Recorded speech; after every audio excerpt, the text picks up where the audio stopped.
Why hello, Blair here of Chaos Costumes to teach you more about Nomad. Today, I'm gonna make these stabby lads, and I will teach you how to make them in this video. So without further ado, let's get started. If you remember correctly, I made this cute little dog helm the last time, but this time, we're making daggers. Plural, yes, again, 2 daggers. And we won't be needing the sphere. Sorry, sphere, gotta go. But we will need tube. And orthographic view is very important for this step. Honestly, switching out of orthographic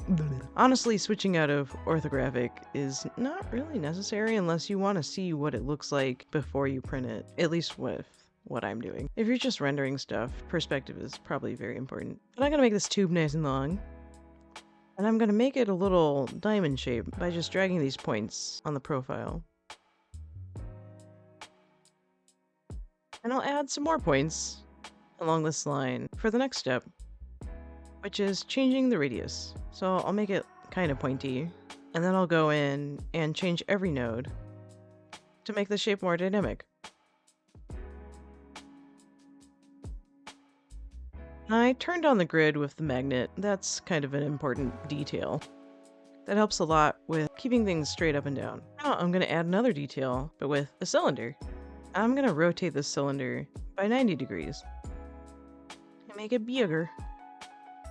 Now you're questioning, Blair, that doesn't look like a dagger. Daggers don't have discs on them. Well, this one does. With a hole. Yes, a hole.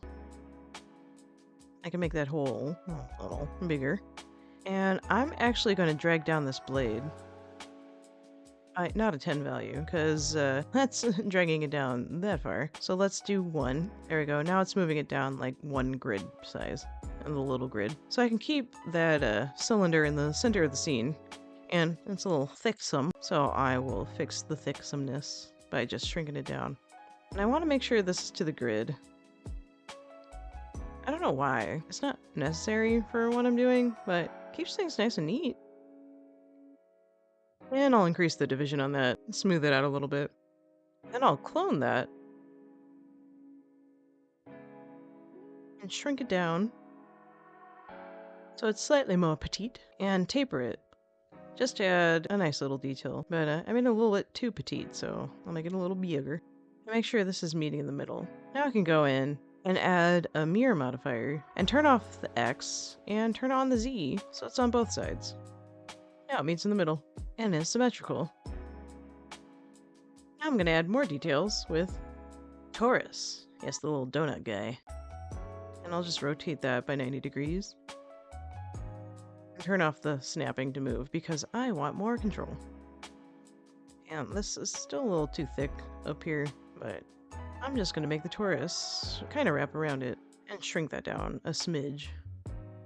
Now I can go into the Taurus and change the inner radius so it's a little thicker. I want everything to touch and there not to be any gaps. Now I'll add a radial repeater on the Z axis. What I'm going for is a little grippy-doo for this circular stabby lad. Now I'll just increase the division, join the children so it's all one shape, and I'll trim out the bottom. Now that I have this grippy guy, I'm actually going to separate all that nonsense and delete the random slivers that are left. Honestly, this part really isn't necessary. I just want to do it to keep it nice and clean. So to show you what you can do, I suppose. Now I can take all those pieces and join them back together. Now I'll use the ellipse in a circle and trim out the middle. Now that I have little grippy lad, I want to add a little detail to frame that, so I'm just going to add a cylinder. I'll just move that over and rotate it where I want it. Now I can go in and change the radius to make this more of a cone shape, and make it a little smaller, just so it's not cresting past the sides there. And I'll just toggle on the mirror, and realizing I have one extra loopy-doo on the side here, and I'm lazy, so I'm just gonna trim that off. Just tossing my tidiness out the window, but that's fine. I'll increase the division of that guy to make the cylinder a little smoother, and validate it. Now I can trim the inside of this. so it's not poking out the middle. Now for the next little detail I want to add to this, which is another tube. And I rotate this tube by 90 degrees, make it a little diamond with the profile. Drag it over here. And change the radius to make it a little spike. I want this spike to be nice and long and a little bit more narrow. Then I'll add another radial repeater. Turn off the y-axis, turn on the z-axis, and I think I want 6. And I see you're saying, Blair, you can't grab it if the spikes are on top. That'll hurt. And you would be correct. I'm just going to join these children. Just trim out those 2 little hand spikes that would cause harm if you tried to grab it. There, problem solved. I'm noticing the inside of this is problematic with the spikes coming out from the inside, so let's fix that by changing the radius of the hole. There, problem solved, question mark. Good enough. Now I want to make this blade more bladey, so I'm going to increase the division, validate it, and then turn on the z-axis for the symmetry. I just use the rectangle to trim out the sides. I have tried other ways by changing profiles and whatnot, but this is the cleanest way to get a nice little beveled blade. But you see here, all that sparkly geometry, that needs to be fixed. So I'll just go in with the voxel remesh, keep sharp edges, and now that sparkly geometry is gone. Now I can thin this out a little bit. Then I can thin that top layer out a little bit. And that means I need to make these spikes a little thinner too. Oh, I want to add another little detail to the blade. And I'm going to do that with the tube. I'm just going to drag this down, push this over a little bit, and make that diamond shape for the profile, but with a trapezoidal backside. Now I can shrink that down and point it out. Bring this little spike detail down to the blade. Now that I'm happy with that, I'll add a mirror modifier on the z-axis, so it's on both sides. Realizing I'm kind of bored with this flat face, so I'm just going to clone that cylinder and make some details with that. We're cooking with fire. And fix that little gap right there that's just hovering. There we go. Now it's more interesting.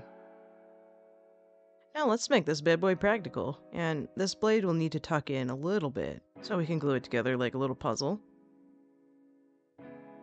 I'll just combine all these mirrors individually by using the join option.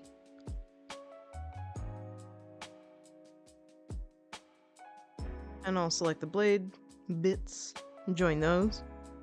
I'll select all this nonsense and join that. And I want to make this the right size before I move forward. So I'm going to make this little box 80 centimeters big, and it's enormous. So let's zoom out and select our dagger and x-ray that box. And I don't know why our pivot is all the way down there. I don't understand that, but I'll center it and resize this dagger. And 80 millimeters is about the width of my hand, or my fist. I don't know.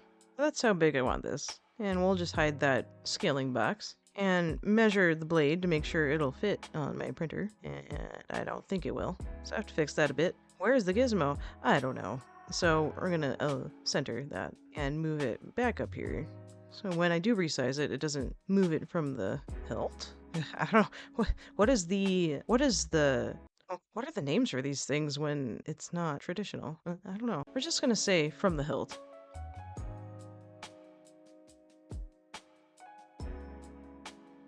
Now that my blade will fit on my print bed, let's figure out this handle situation. So I'm going to add another box. I'm going to turn on the grid so I can make this box divide my sculpture perfectly in half. And eventually that will be my Boolean tool.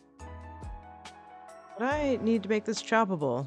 And I could Boolean all the shapes together, but it still makes it a little weird, so I'm going to voxel remesh everything together. And unfortunately, it makes it kind of weird on the inside here, so I'll just smooth that out. I tried everything to keep it from doing that, but it's just going to do that, and that's fine.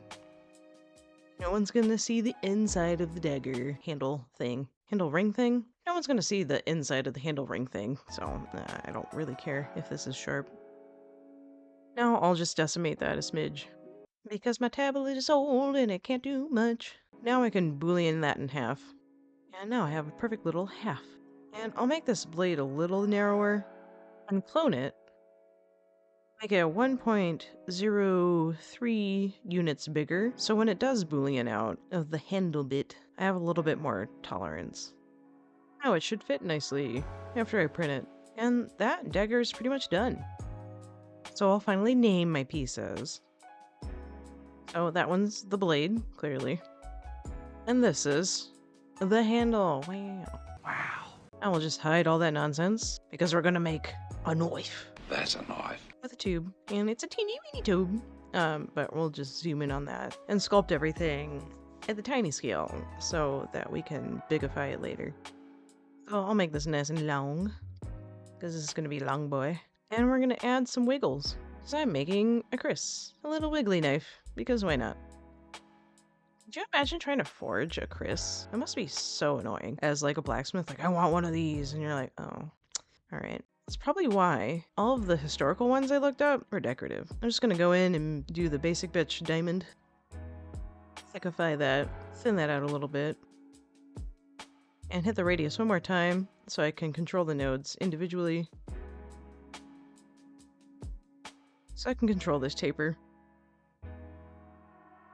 Make this really tapered outwards. When I was younger, I used to collect blades. Like every convention I went to, I made sure to like buy at least one pointy object. Now I have too many pointy objects, and I actually was gonna sell some on like the Facebook Marketplace, but that didn't happen. I just have them in a box somewhere. Do you guys remember the Bud Cake catalog? Dude, I would literally enjoy that catalog. I would bring it to the bathroom with me during toilet time and shop for weapons. And the first sword I ever got, I still have. It was bought for me when I was 16, when you had to be 18 to buy stuff from Bud K. Back in my day, we ordered things from catalogs.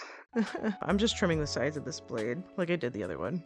Get that looking nice and crisp. Use the line tool to kind of trim this at an angle. Just using historical weapons as my reference. And then I'll add tube to the situation to make the, I guess, hilt? I don't know. I'm doing weird funky stuff today. And I'm gonna make this hilt a nice little coffin shape. And I'll shrink that down.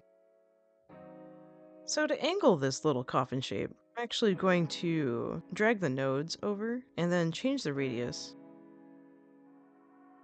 Make sure it's straight along this line by turning off the snapping up on the top menu and snap it to the little grid here.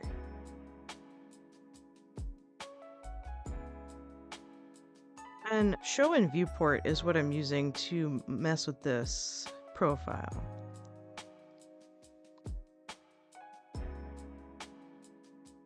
And then I can go in and line everything up. I used to be such a snob about weapons. I'd be like, oh, well, I can get that from the Bud K catalog, so I want to get something that I've never seen before when I would buy stuff in person. But to accentuate this dagger, I'm going to, give it a handle. And with that, I will use a tube. I'm trying my best to replicate the reference picture that I'm looking at, and it is so weird. Like, it is very clear that these daggers are decorative because it's this little bitty connection point. Let's introduce the sphere! Yes, I'm reintroducing it. I'm trying to figure out how to build this out. And then another little sphere down here. And I'll make sure this is straight on. And I'll take this tube, remesh it to get rid of that crease, so I can globally smooth it down. Now I can go in and trim the sides, or at least one side. And weird geometry is happening every time I do this. I don't know how to get it to stop. I'm just gonna lean into it, and there's just one random spike up here that I can just tuck in, I guess. I don't know, but yeah, such weird things are happening. Now I can go in and just trim out the sphere on the side here, along the same lines as the tube I cut out. Turn off the symmetry so I can push and pull this a little bit more accurately so it matches up with the sphere. Now I can take all of the handle and I'll remesh it together and just globally smooth it out. Now I can go in and just manually fix this little area where the transition is.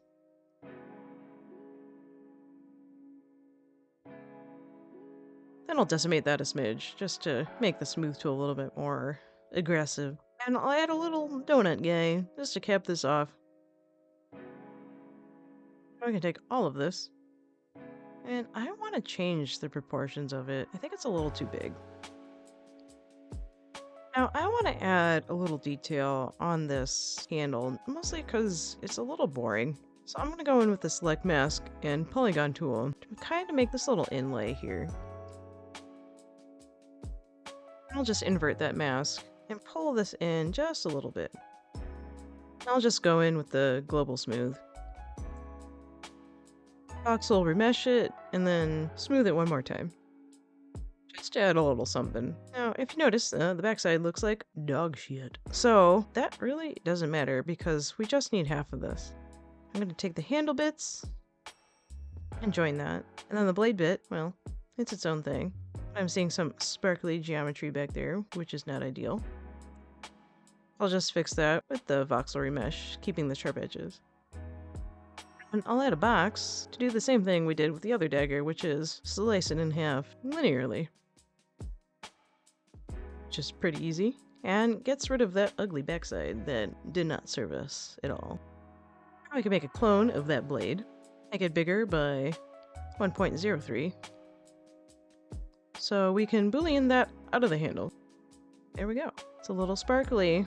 That's not ideal. To get rid of the sparkliness, we're just going to take all of that nonsense and remesh it together, keeping sharp edges. Now I can cut off the back side, and the geometry will calculate accordingly. See, no holes and no sparkles. By the way, when I say sparkles, it's just inside-out geometry is what you see when it sparkles like that. Now I'm actually going to drag this blade up a little bit, so its recessed section is a little bit deeper. Clone that. Make its clone that juicy 1.03 so there is more clearance. And boolean that out. There we go. Now we have a little place for the blade. A nice little gap there. Now I can name these pieces. So since it is Chris, I'll call it the Chris blade and the Chris handle. And I'll decimate that while I'm here. And we need to scale this bad boy. So I'll take everything and show our scaling box, hit X-ray, and make this big enough so that my little hand can go around it. And we'll hide the little scaling box, because that is not necessary. And shh, don't look, I named things incorrectly. That's not the handle, that's the blade! I figured that out when I went to go slice it, but don't tell anyone. So let's slice this bad boy. So I'm gonna add all my pieces, and select no, and add another plate. Because I know this will take more than one plate. Now I'm going to rotate these blades. And rotating on face does kind of weird stuff, but honestly, I do it completely differently if you stick around. This guy, I don't change much. I just lay on face so that it prints up like this. I'll be using a cool plate, so hopefully everything sticks. I want to make sure there's tree supports at least. Now for the handles, I'll lay those on the face. And realizing I probably need another plate. And this will not fit. I might be able to squeeze it on, but that's fine. I'll just mirror the asymmetrical handle and plop it on over into this plate. I have been informed, this is how you add mouse ears to models in Bamboo Slicer. Thank you for your suggestions and information of the comments that I actually read. So I'll just auto-generate those and set my Brin type to painted, but it didn't actually change it. If you look over to the left, it just keeps it that way, so whatever. For some reason, this model isn't laying flat, and I'm getting like a little red circle there, so I'll have to fix that. Wow, this is working. I just had to lay it on the face with the little points, but this part's still lifted up, so whatever. We'll see how it turns out.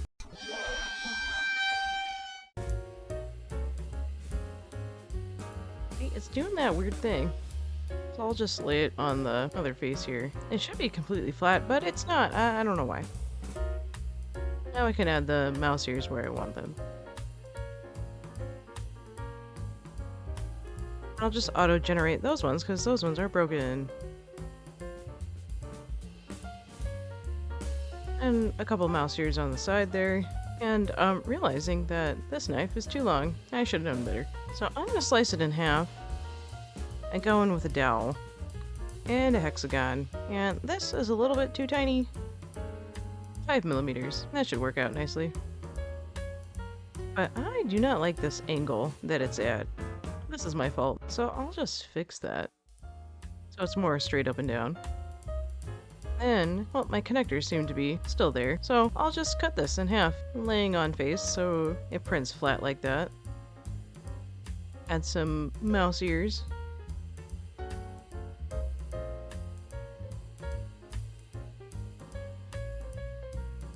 And realize this one is just like a hair too long, so I'm just going to change the scale and turn off uniform scale and just shorten that just a smidge.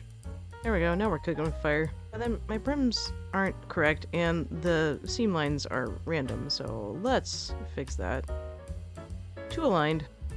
See what that looks like, and that looks a lot better. But I'm trying to figure out this brim situation. This is literally my first time trying these mouse ears. So auto does not work, turns out. Makes it worse. No brim doesn't make any mouse ears, obviously. Except for there, I don't know why they're there. You can see my disparagement. I'm like, what the fuck is happening? Made it go down to painted. Wow. That thing that it told me to do? Yes, that. It said it changed it when I clicked it, but I guess it didn't. Now it's what I want it to be. That's perfect. Alright, now let's print this bad boy and see if it turns out. Crossing my fingers.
These were so fun to make, honestly. I kind of like looked up like, oh, fantasy daggers, and this one actually is kind of an historical replica, but this one completely impractical. Maybe it could be used to like puncture things, and it could also be used as a handy dandy pointy bracelet.